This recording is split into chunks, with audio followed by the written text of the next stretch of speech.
umpisahan ng ating araw at ang aralin natin ngayong araw, tayo muna ay manalangin. Iyo po ang inyong mga ulat at na ating Panginoon, salamat po sa pagkakahal na ito upang manihin ang tulong. Nasal niyo po ang aming isipan upang iwas na naiintindihan ang aming mga alin. Iganit din po ang aming mga guro, mga magulang, at mga mag-aralan na lakas ng katawan at isipan. Nangasilin namin kailangan sa araw-araw sa panahon ito. Ang lahat po ng ito ay aming dinadalangin sa iyo, aming Diyos Ama. Amen. ngayon naman, bago kayo po, linisin ang ilalim ng mga mesa at bangko. Pagkatapos ng pag ang mga gamit na walang kinalaman sa ating subject. At pagkatapos ay umupo ng maayos at ihanda ang sarili upang magsaya at masuto. Ngunit bago yan, nais ko munang malaman kung meron bang lumiban sa bawat pangkat para sa pangkat isa.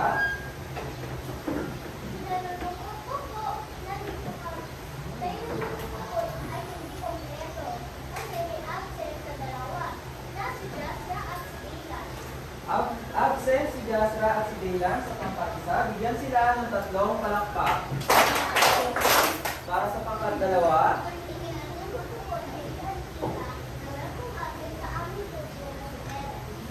Absent si Terence sa pangkat 2. Bigyan sila ng 4 na palakpak.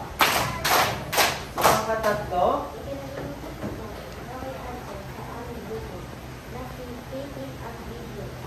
Absent si Caitlin at Vivian sa pangkat 3. Bigyan sila ng 3 palakpak. Para naman sa pangkat 4.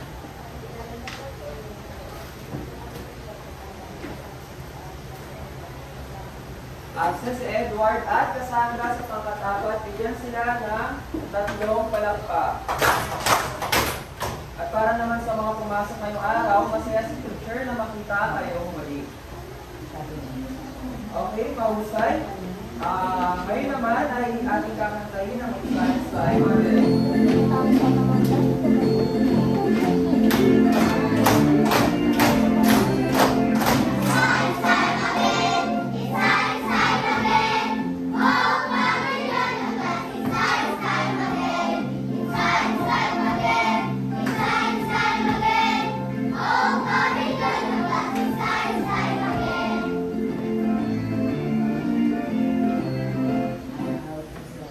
Bigyan ang inyong sarili ng 3 palakpak. Mayroong dilaw na bag si Sir Morris. Ngunit, bago natin malaman kung ano nga ba ang dilaw na box na ito, nais niyo bang malaman kung ano ang laman ng dilaw na box na ito? Bago natin malaman yan, tayo muna ay tutungo sa ating unang activity, which is ang image o ang mail box na damdamin. Meron ito si teacher na 3 maliliit na kahon na mayroong iba't ibang kulay. Dilaw para kay Joy, pula para kay Ranger, at asul naman para kay Sadness. Ang bawat bata, ang bawat mag-aaral ay kukuha ng isang strip, pagkatapos ay lalagyan nyo ito ng inyong pangalan. Pagkalagay ng inyong pangalan, tatawagin ng teacher per group. Tapos yung per group ay ihulog ang papel sa box na ito. After nyo ihulog ay kukuha si teacher ng papel mula sa mailbox ng damdamin. Tapos tatawag siya ng mag-aaral na ibabahagi ang kanyang damdamin. Pangalawang row.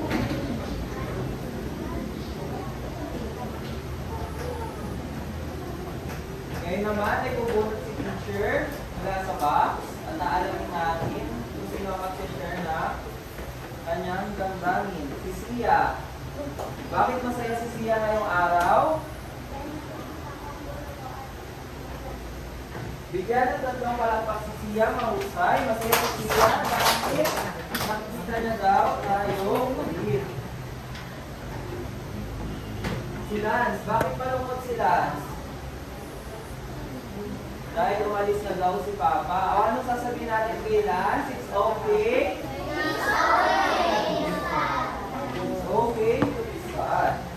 Laging tatandaan na lahat ng inyong damdamin bilang bata ay mahalaga. Normal lang ang makaramdam ng saya, lungkot, at galit. Ngunit mahalaga ay kung paano natin ito ipapahayag. At class, natatandaan niyo pa ba ang lesson natin kahapon? Class, natatandaan niyo pa ba ang lesson natin kahapon? Sige nga, ating balikan ang piraso ng kahapon. Magbibigay si teacher sa inyo ng tig-isang envelope bawat grupo at inyong bubuuin ang mga pirasong papel na ibibigay ng guro sa loob ng 3 minuto. At kapag ito ay inyong nabuo, tutukunin ito ng bawat grupo kung ito ay anyong lupa at anyong tubig.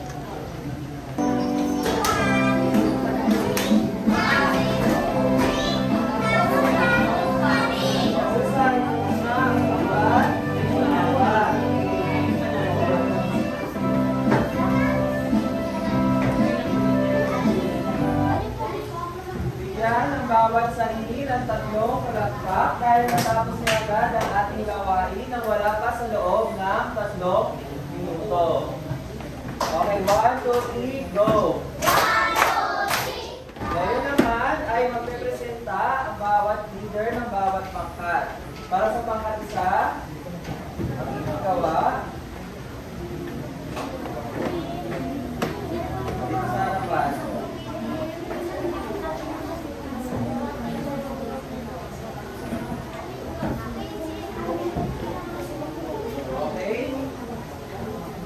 Ano ang inyong nabuo?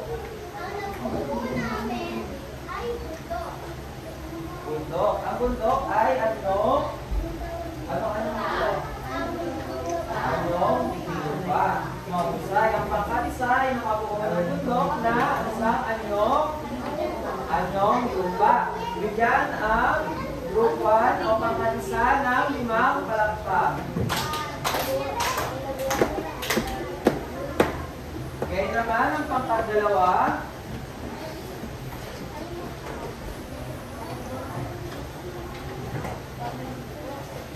Ano ang inyong nabuo? Kapatagan. Ang kapatagan ay isang uri ng anyong lupa. Mahusay. Maaari naman bumalik sa inyong bangkuan. Ang pangkat-2 naman ay nakabuo ng kapatagan na anyong lupa. Ngayon naman ang pangkat-3.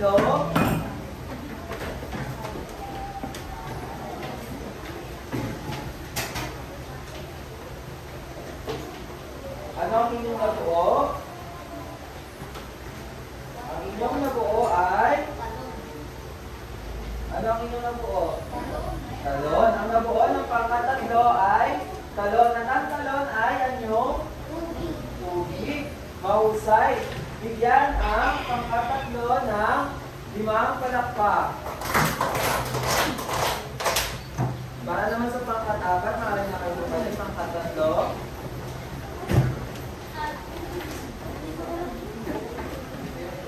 Ano ang inyong nabuo? Ang nabuo ng pangkat-4 ay lawa. At ang lawa ay isang halimbawa ng anyong tubig. Ang nabuo ng pangkat-4 ay lawa at ito ay halimbawa ng anyong tubig. Bigyan ng pangkat-4 ng 5 palakpak. Ano ay bumalik sa inyong bangkuan? Mahusay. Tunay nga na inyo pa rin naaalala ang mga piraso ng kahapon. Ngayon naman, tayo ay tutungo sa ating bagong aralin. At ang ating bagong aralin ay tungkol sa iba't ibang uri ng panahon. Layo ng aralin na ito na inyong natukoy ang iba't ibang uri ng panahon, mailarawan ang mga uri ng panahon na inyong nararanasan at mapahalagahan ang mga kagamitan na ginagamit sa iba't ibang uri ng panahon.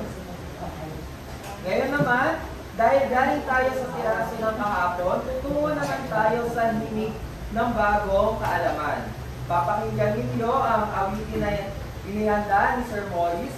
After naman nun, pagkatapos nun, ay papakinggan nyo muna sa unang pag-play. Pagkatapos ay maaari nyo sundan sa pangalawang pagpapatugtog ito. Okay, anong gagawin class sa unang pag-play? Papakinggan muna. Sa pangalawa naman ay inyo na pwede sabayan.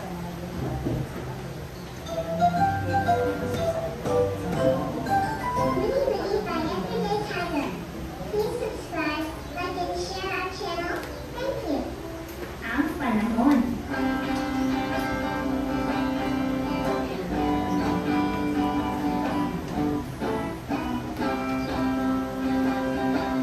Tignan natin at pakiramdaman ang panahon kaibigan. Araw ba o maulan? Pagpasok sa eskwelahan. Araw-araw ang panahon. Araw-araw ang panahon. Araw-araw ang panahon. Araw ang panahon. Tignan natin at pakiramdaman ang panahon kaibigan. Araw ba o maulan? Pagpasok sa eskwelahan.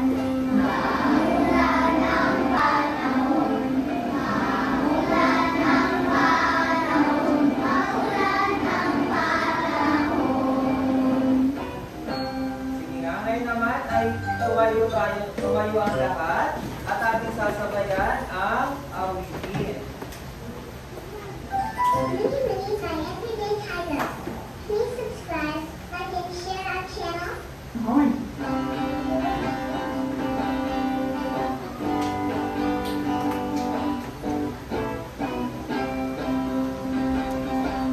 Tignan natin at pakiramdaman ang panahon kaibigan. Araw ba o maulan? Pagpasok sa eskwelahan. Araw-araw ang panahon. Araw-araw ang panahon. Araw-araw ang panahon. Araw ang panahon. Tignan natin at pakiramdaman ang panahon kaibigan. Araw ba o maulan? Pagpasok sa eskwelahan. Maulan ang panahon. Maulan ang panahon. Maulan ang panahon. Maulan ang panahon. Mahusay mga bata. Ngayon naman, ibigyan ng inyong sarili ng 5 salakpak. May maaari na kayo magsimulo. Tungkol saan ang awitin? Okay, sa mga gustong sumagot, anong gagawin? Itataas ang name tag. Okay, tungkol saan ang awitin? Yana. Ang alitin po na po ay sa panahon po. Anong mga panahon ang binanggit sa kanta? Maaraw po at saka po maulan. Maaraw at maulan. Maraming salamat. Bigyan si Janice ng 3 palakpak. Okay. Ang kanta o ang awitin ay tungkol sa panahon. At base sa kanta, mayroong 2 uri ng panahon. Ano yung 2 uri ng panahon daw? Okay, Sia? Maaraw at maulan. Mahusay siya. Ngayon naman, masdan nyo yung inyong kapaligiran. O, tumingin kayo sa labas ng ating classroom. Sino kaya makakapagsabi kung ano ang panahon ngayon? Sige Ron, anong panahon ngayon? Maaraw. Ang mahusay Ron? So, mapapansin natin kanina na maaraw ang panahon. Ngayon, excited na ba kayong malaman kung ano ang laman ng dilaw na box? Ang kahon na ito ay kinamagatang kahon ng panahon. Ang bawat grupo ay representative. At sila ay kukuha ng katapisan na nakalagay sa loob ng kahon at tutukuyin kung ano nga ba ang gamit ng gamit na iyon. So, ang gagawin class, bawat group magkakaroon ng isang representative, tapos kukuha ng gamit. At pagkakuha naman ng gamit, babalik sa grupo at mag-uusap-usap kayo sa group kung ano yung gamit ng gamit na iyon. Okay, sa group 1, Peter.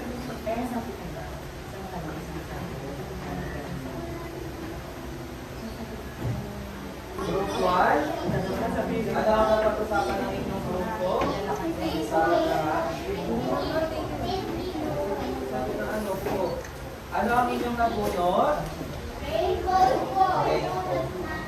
Raincoat ang nabunot ng group 1. So saan ginagamit ang raincoat? Sinagamit sa ulan. Pagpakip kapag umuulan.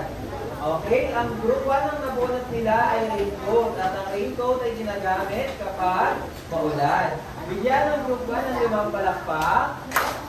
Okay, maaari lang ito po. Ngayon naman, ang pangkat-2.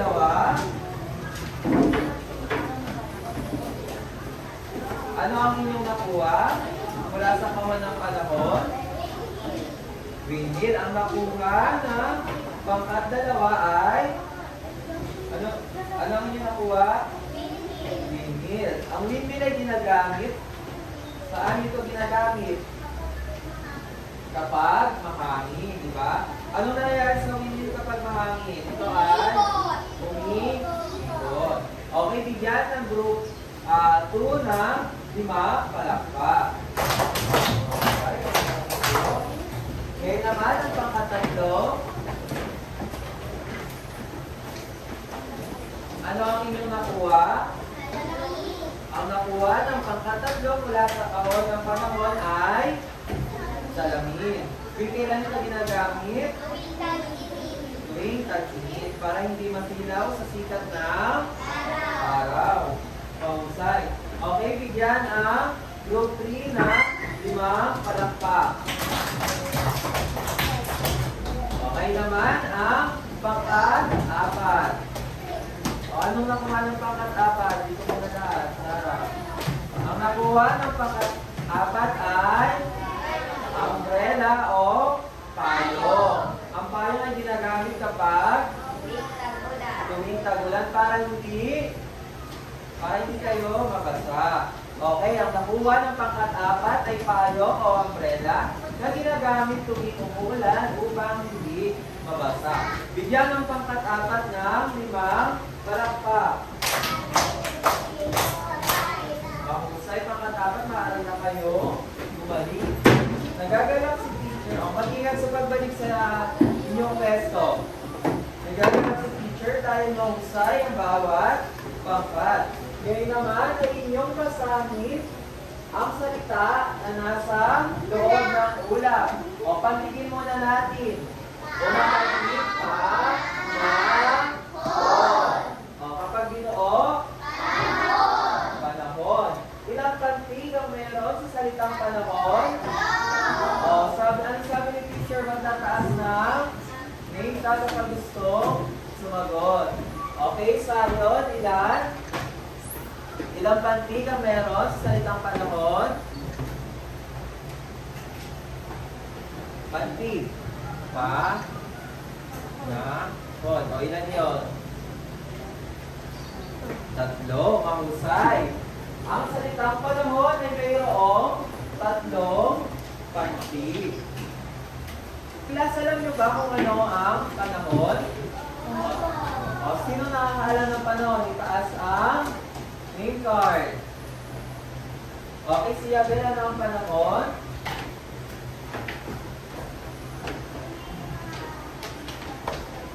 Tag-araw. Okay, sabi ni si Yabel, ang panahon daw ay mayroong tag-init at tag-araw. Mahusay. Sino pa? Yana.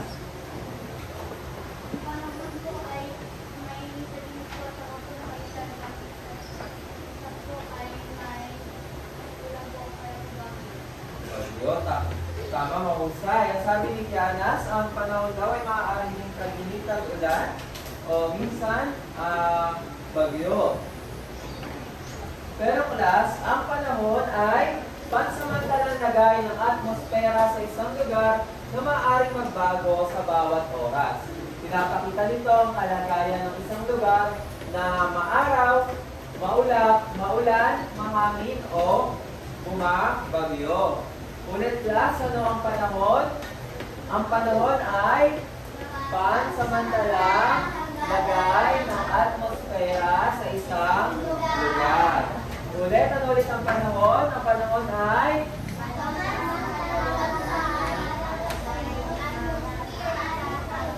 pansamantalang lagay ng atmosfera sa isang lugar. At ito ay maaaring magbago sa bawat oras.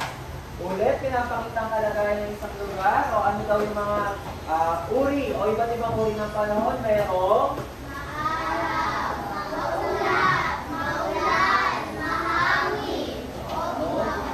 at bumabagyo. Ngayon naman class, para malaman natin yung iba't ibang uri ng panahon, magkakaroon si teacher ng isang guessing game. So, sa likod ng bawat question mark na to ay mayroong iba't ibang uri ng panahon.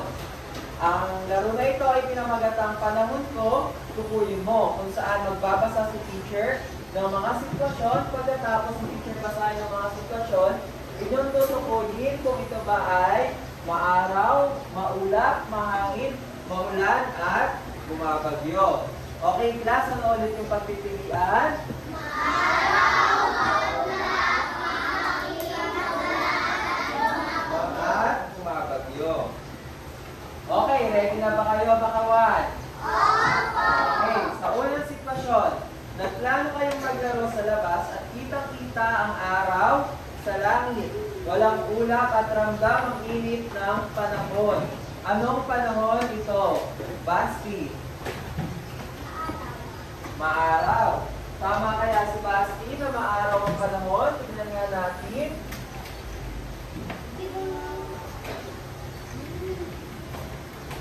Tama. Ang unang sitwasyon ay nagpapakita ng maaraw na panahon. Maaraw ang panahon kapag mataas ang sikat ng araw. Okay, maaraw ang panahon kapag mataas ang sikat ng araw. Susunod na sitwasyon, papasok ka sa paaralan at napansin mong makapal ang ulap sa kalangitan. Ngunit hindi naman umuulan. Medyo madilim ang paligid. Anong panahon ito? 7. Maulap. Tingnan nga natin kung maulap ang panahon na ito.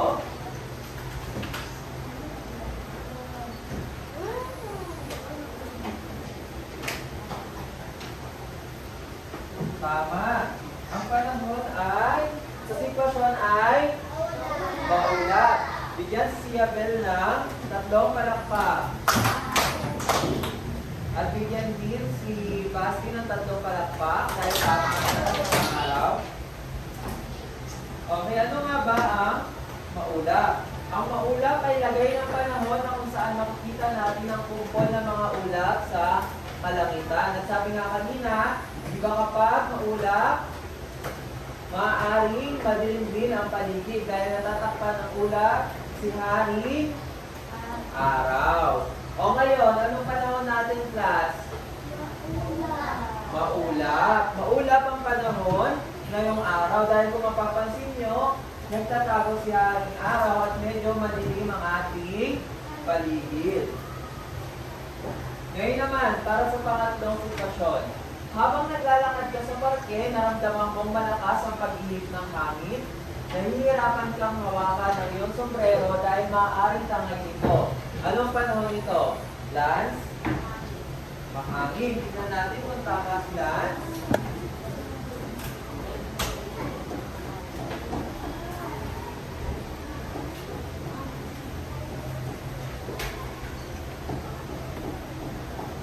Ang ating pangatlong sitwasyon ay mahangin. Mahusay, Lance. Bigyan si Lance na 3 palakpak. ay lagay ng panahon na kung saan nararamdaman natin ang malakas na ihip ng hangin. Okay, class, balikan natin yung iba't ibang uri ng panahon ng mga una natin na talakay. Una, mataas ang sikat ng araw. Anong panahon ito? Araw. Paano naman kapag natatakpan ng ulap si Haring Araw? Ulap. Ngayon naman, paano kapag malakas ang ihip ng hangin? Hangin. Susunod na sitwasyon, biglang tumingin ang kalangitan habang naglalakad ka pauwi. Maya-maya pa ay bumagsak ang malakas na patak ng ulan, kaya nagmamadali kang buksan ang iyong payong. Anong panahon nito, Jasipiel? Ulan. Tignan nga natin.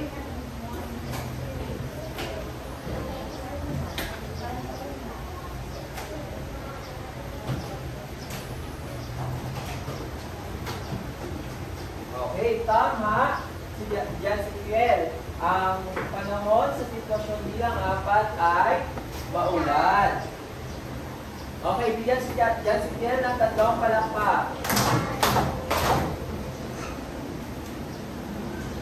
Sa maulan naman, ito ay panahon na makulimlim ang langit at bumubuhos ang ulan.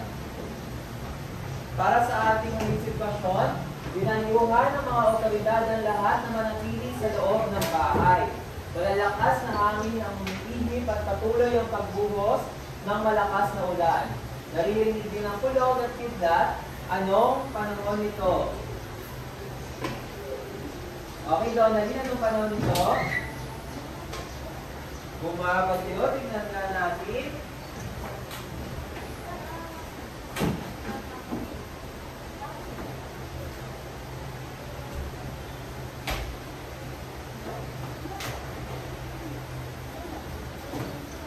Mahusay. Ang sitwasyon sa bilang 4 ay bumabagyo. Bigyan natin si Donaldin ng 3 palakpak. Ang bumabagyo naman ay uri ng panahon na nagpapakita ng malakas na init ng hangin, malalaki at malalakas na patak ng ulan. Minsan rin kapag bumabagyo ay mayroong kulog at kidlat. Okay, class. Balikan ulit natin kung ano nga bang iba't ibang uri ng panahon. Una, pangalawa, pangatlo, pang-4, panglima, bumabagyo. Upang malaman natin kung naintindihan niyo ba talaga ang aralin natin ngayong araw tungkol sa iba't ibang uri ng panahon, tayo naman ay tutungo sa ating pangkatang gawain. Sa loob ng 5 minuto ay inyong gagawin ang sumusunod na gawain inilagak ni teacher sa inyo. Ito ang ating pamantayan sa inyong pangkatang gawain. Una, panatilihin ang katahimikan at kaayusan habang isinasagawa ang pangkatang gawain. Pangalawa, makilahok sa talakayan at ibahagi ang inyong kaalaman. Pangatlo, tapusin ang gawain sa itinakdang oras. Pang-4 naman, pagkatapos ay linisin at tipitin ang mga kagamitang ginamit. At pang-5 ay papaskil sa pisara ang inyong gawa at ito ay papaliwanag ng buong husay kapag nag-present na sa harapan. So, pagkatapos, si teacher na lang yung magdidikit dito sa blackboard. So, kayo ay bibigyan ng points o marka base sa kalinisan ng inyong gawa, katahimikan, kaayusan, at kagalingan. Ang bawat parte ng rubrics ay mayroong 5 puntos. So magkakaroon ang grupo na pinakamahusay ng 20 puntos. Okay? Bibigyan natin picture ang inyong mga gagawin.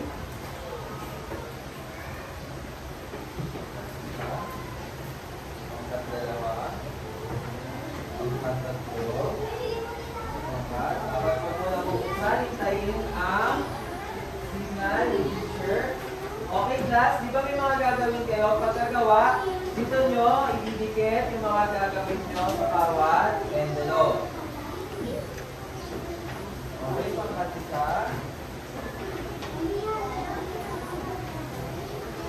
Pangkat-dalawa. Pangkat-tatlo. Pangkat-apat.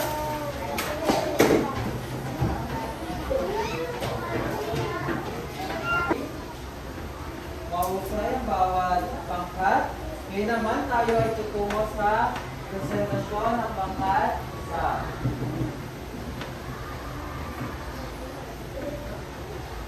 Okay, pangkat isa. Pumunta na sa harapan.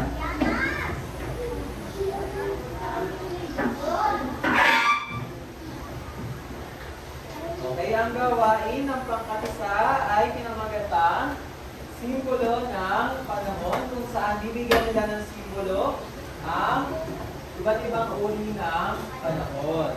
O, ipaliwanag niyo kung ano ang inyong mga simbolo. Una, maulan. Anong simbolo sa maulan? Cloud na may tubig na lumalabas. Sa mga araw naman,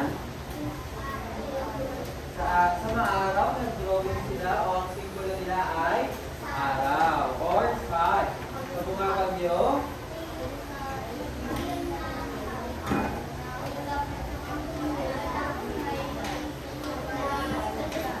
umarap tayo sa inyo mga kaklase. O, dun daw naman sa bumabagyo, mayroong cloud na dark. O, bakit dark yung cloud? Kasi marami na tubig. Tapos ang tubig ay bumabagsak, tapos meron din silang bigat. Sa maulap naman, anong inyong simbolo? Madaming ulap. Sa mahangin, nag-drawing ng mga pakurbang linya na parang hangin.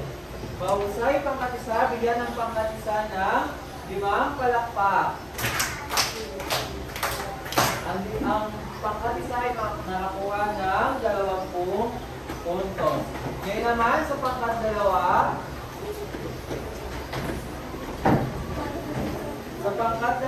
naman, ang kanilang gawain ay panahon at kagamitan, kung saan itinugma nila yung iba't ibang panahon sa kagamitan. Sa una, ano ang unang panahon? Maulan. Anong kagamitan ang inyong nilagay sa maulan? Good. Kasi kapag maulan, maaari din lumaha. Diba? O sa pangalawa naman, maaraw. Anong kagamitan ang nilagay sa inyo ng maaraw? Sombrero para hindi mainitan. Doon naman sa bumabagyo, ano ang inyong nilagay? Bag. Go bag. Yung go bag ay yun yung ginagamit kapag pupunta kayo sa mga evacuation center. Ano ba yung mga laman ng go bag? First aid kit. Nandiyan ang inyong mga dokumento, mga papers. And then minsan nilalagyan din ng pagkain at saka mga sobrang damit. Doon naman sa mahangin, ano ang inyong nilagay ng kalitan? Sino dito yung mga naglalaro ng saranggola? Di ba mas mabilis sumakas yung saranggola kapag malakas ang hangin? Okay, mahusay ang pangkat-dalawa. Bigyan sila ng 5 palakpak. Okay, bigyan ng 5 palakpak ang pangkat-dalawa. Romilly. Naantok na ang pangkat-apat. Ang pangkat-dalawa ay makakakuha ng 20 puntos. Sa pangkat-tatlo naman, pumunta sa harapan.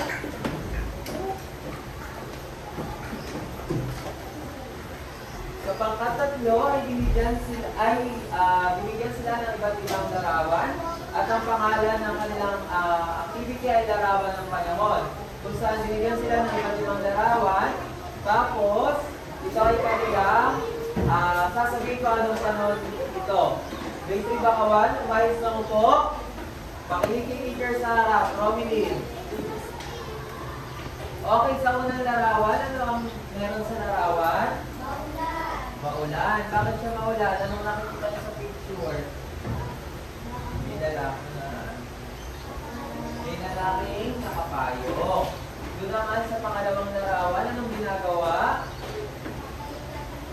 Magpapalitan ng sarang paglola. Anong panahon ito? Mahangin. Doon naman sa pangatlo, ano makikita niyo sa larawan? Maulap. Bakit maulap? Kasi madilim yung paligid. Doon naman sa sumunod, maaraw. Bakit maaraw? Kasi mataas yung sikat ng araw. O doon naman sa panghuli, bumabagyo. Bakit anong meron sa larawan? Kumikidlat. O dahil dyan, bigyan natin ng 5 palakpakan pangkatatlo. Meron silang 20 puntos. Sige, kumain na. Ngayon naman sa pangkatapat, kung sa harapan, ang naiatas naman sa pangkat-apat na aktividad ang obra ng panahon, kung saan kukulayan nila ang mga coloring papers or coloring book na tungkol sa iba't ibang panahon. Pagkatapos ay kanyang tutukoy kung ano panahon nito. Okay, ang unang larawan or ang inyong unang tinulayan, anong panahon nito? Maulan. Bakit maulan? Anong nakikita nyo dun sa larawan na inyong tinulayan? Yung mga bumabagsak na ulan at mayroong payo. Sa pangalawa naman, mahangin. Bakit mahangin? May lumilipad na saranggola. Doon naman sa pangatlo, maaraw. Bakit maaraw? Dahil may araw at naliligo siya sa swimming pool kasi nga mainit. Okay, dahil dyan, bigyan ng ika-4 na pangkat ng 4 na palakpak. Dahil lumagpas sila sa oras, meron sila 18 points. Tunay na mahusay ang bawat pangkat dahil inyong na patuloy na naaalala pa rin ang iba't ibang uri ng panahon. At tunay lang naiintindihan nyo ang aralin natin ngayong araw. Gawin nyo maayos na upo. Ngayon naman, tutungo tayo sa ating next activity which is ang picture ko, opinion mo, kung saan bibigyan nyo ng opinion ng sumusunod na larawan, the picture, Monis. So sa unang larawan, itaas lamang ang inyong aning tag kung nais sumagot. Sa unang larawan, bakit kailangan magsuot ng sombrero tuwing mataas ang sikat ng araw? Sige, Matthew. Para hindi mainitan. Okay. Para maprotektahan din yung ulo natin sa mataas ang sikat ng araw, maaari tayo magsuot ng sombrero. Sa pangalawa naman, ano sa iyong palagay na maaaring mangyari kung hindi tayo gagamit ng payong kapag maulan o bumabagyo? Any sir? Mababasa. Diba sa picture, si Sir Molly sumulan mo ng payong, kaya si Sir ay nababasa. Ngayon naman, bakit mas masarap magpahinga tuwing maulap ang panahon? Sabira. Ayun, masarap magpahinga kasi katamtaman lang yung panahon. So, makikita niyo sa picture, Sir Molly's ay nasa party kapag maulap dahil masarap maglibot-libot hanggang hindi mainit o hindi umuulan. Ngayon, class, ano ulit ang panahon? Ang panahon ay pansamantalang lagay ng atmosfera sa isang lugar na maaari magbago sa bawat oras. Ano ang iba't ibang uri ng panahon? Meron tayong una, sabay-sabay. Araw, maulan, mahangin, bayan, at bagyo. So, class, meron tayong iba't ibang uri ng panahon at ilan nga dito ay ang maaraw, maulap, mahangin, maulan, at bumabagyo.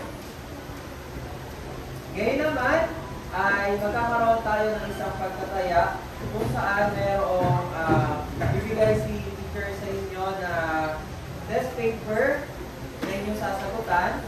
kapag kataya na ito, hindi na magatang panahon, ayon sa sitwasyon, dahil inyong tutukuyin ang uri ng panahon na inilalarawan sa bawat pangungusap. Piliin ang tamang sagot sa bawat bilang at i-shade ng maayos ang letra na napili sa sagutang papel. So, narito kung paano ang tamang pag-shade sa sagutang papel. So, kailangan, ano ang tama? Itim na itim yung kulay. Ilog. Lalagpas ba dapat? Dapat bang konti lang? Ito. Ano ang tama? Kailangan sakto lang sa loob ng ilog. Okay, bibigyan mo na kayo ni sir ng test paper. Tapos, dito kayo sasagot.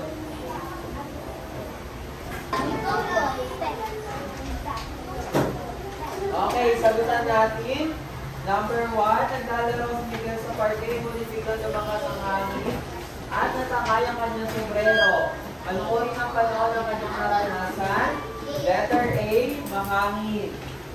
Number 2, si Ana ay nagdala ng payong papasok sa paaralan dahil makapal ang ulap at tila may paparating na ulan. Ano ang lagay ng panahon? Letter C, maulap. Number 3, masayang naglalaro ng tubang preso ang mga bata sa bakuran dahil walang ulap sa langit at tirik ang araw. Anong panahon nito? A, maaraw. 3A yan. Number 4, hindi na nakalabas ng bahay si Aling Rosa upang magtinda sa palengke dahil malakas ang ulan at hangin dulot na paparating na bagyo. Anong uri ng panahon? Letter C, bumabagyo. Number 5, naglalaro sa labas ng Carlo at Tito nang biglang pumuhos ng malakas na ulan. Kaya agad silang tumakbo papasok sa bahay. Anong panahon ito? Letter D, maulan. Okay, bilangin ang tamang bilang pagkatapos for number 5 at ibalik sa kaklase.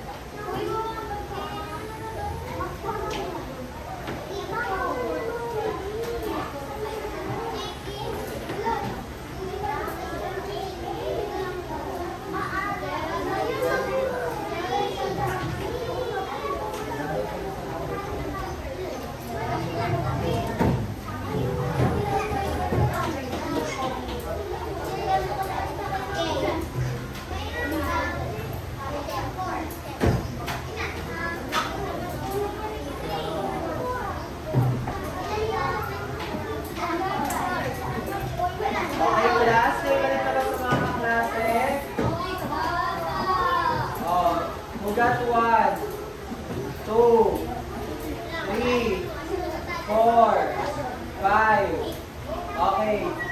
Very good. Palakpakan natin ang mga sarili. Bigyan ng limang palakpakan ninyong sarili. Okay, lahat ng test paper ibigay sa leader. Ibigay ng tahimik at maayos.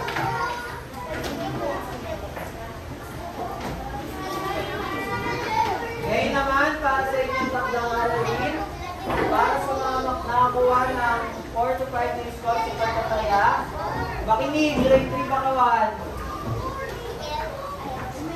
Ano na yan?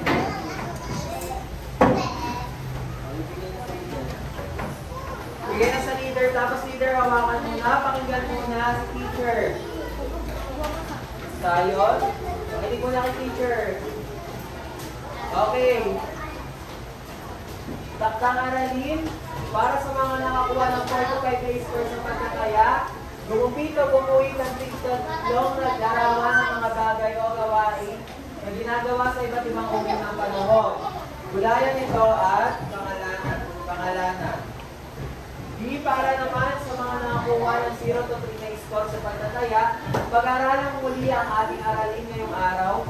Basahin ang pahina, ibibigay teacher mamaya ng class sa Science 3. Magsaliksik ng mga sumusunod, ano ang ibig sabihin ng salitang panahon, ano-ano ang iba't ibang uri ng panahon at paano ito nakaka-apekto sa ating pang-araw-araw na buhay. Pangatlo, ano ang mga dapat gawin upang manatiling ligtas sa iba't ibang uri ng panahon. At pang-apat, gumupit o gumuwit ng titat ng larawan ng mga bagay o gawain na ginagawa sa iba't ibang panahon, tulayan nito at pangalanan. At para naman sa mga wala niyong kaklase, isasend na lang ni teacher ito sa GC ang kanilang assignment. Okay class, maraming salamat sa pakikinig.